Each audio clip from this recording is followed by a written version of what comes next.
Hey guys, hi, welcome to Veera Biology. In the previous video, we learned about the human digestive system. If anyone had missed a video or else want to watch again, please check the link which is given in the description. Now I'm going to discuss about the topic digestive glands. Before going into the topic, if anyone is new to my channel, do watch it. If you like the video, like it, share it, and please subscribe for a better learning experience. The long muscular alimentary canal is one of the finest systems in our body.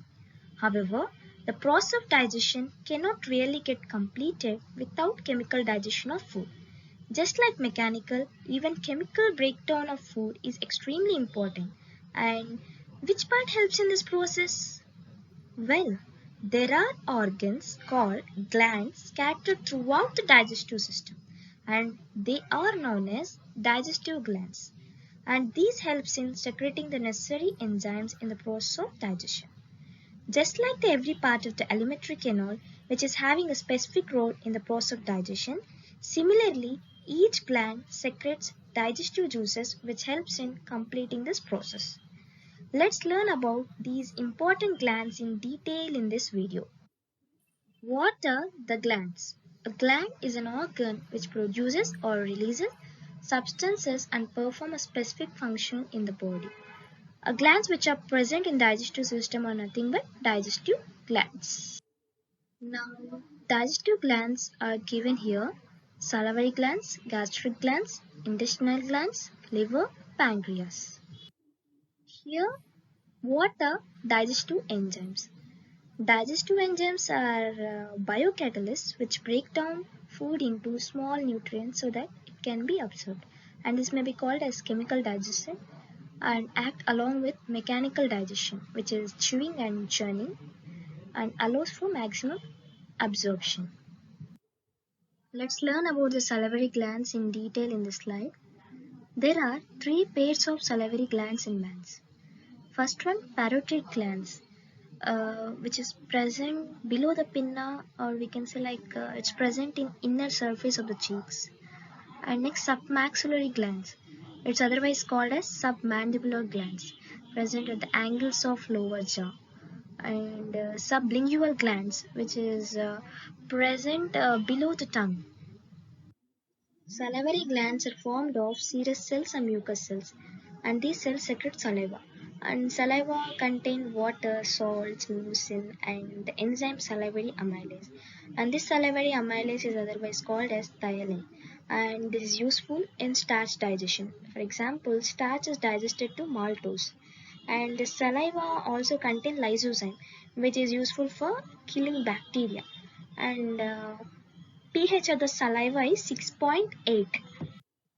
Gastric glands. These are located in the wall of stomach beneath the surface epithelium. And gastric glands are of three types, namely cardiac glands, pyloric glands, fundic glands. And this cardiac gland secretes mucus for protection. And pyloric glands secrete mucus and gastrin. Gastrin is a hormone which makes the release of gastric acid, and this gastric acid is required or needed for digestion and absorption of nutrients in our food, mainly or particularly proteins and amino acids. And next, fundic. Fundic glands are also known as oxyntic glands, and they are composed of three different types of cells, like neck cells, peptic cells, oxyntic cells. Here we can observe in the diagram in the section mucosa, three types are present: mucosa cells, chief cells, parietal cells. And these mucosa cells are nothing but neck cells, and chief cells are otherwise called as peptic cells, and parietal cells are otherwise called as oxyntic cells. Neck cells which secrete mainly mucus, and peptic or chief cells which secrete large quantities of proenzymes like pepsinogen and prorerin. And oxyntic or parietal cells secrete hydrochloric acid and Cas intrinsic factor, which is essential for the absorption of vitamin B12. And secretions of all these glands form the gastric juice with the pH ranging from 0.9 to 1.8. And gastric glands also secrete some amount of gastric lipase, and this gastric lipase hydrolyzes the ester bonds of triglycerides in the stomach. which forms into diglycerides and fatty acids. Intestinal glands. They are of two types, Brunner glands, Krebs-Leverkühn. The secretion of Brunner glands along with that of Krebs-Leverkühn constitutes the intestinal juice. Intestinal juice is also called as succus entericus, with a pH ranging from 7.5 to 8.0.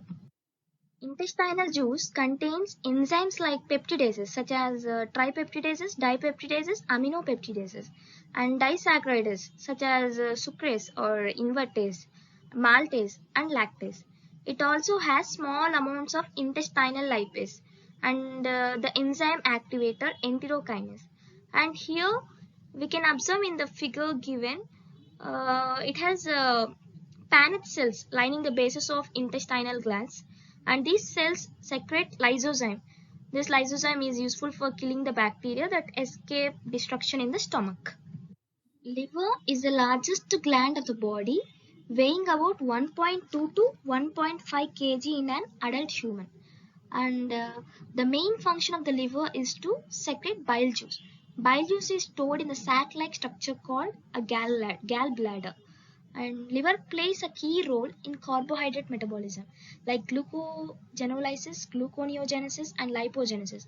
And it also plays a role in lipid metabolism like synthesis of cholesterol and production of triglycerides and deamination of proteins. And finally, liver is the chief organ of detoxification of toxic substances that enter the gut along with the food. In this figure, we can observe the liver. It is a reddish brown gland situated in the abdominal cavity just below the diaphragm towards the right side.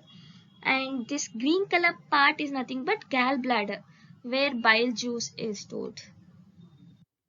Pancreas. Pancreas is the second largest gland in human body.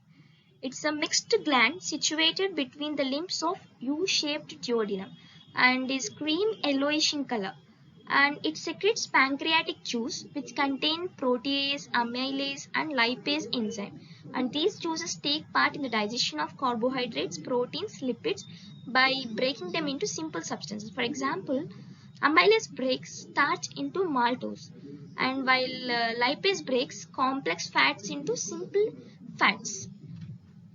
And here in the figure we can observe the pancreas, which is situated in the fold of duodenum and yellowish in color, creamy yellowish in color.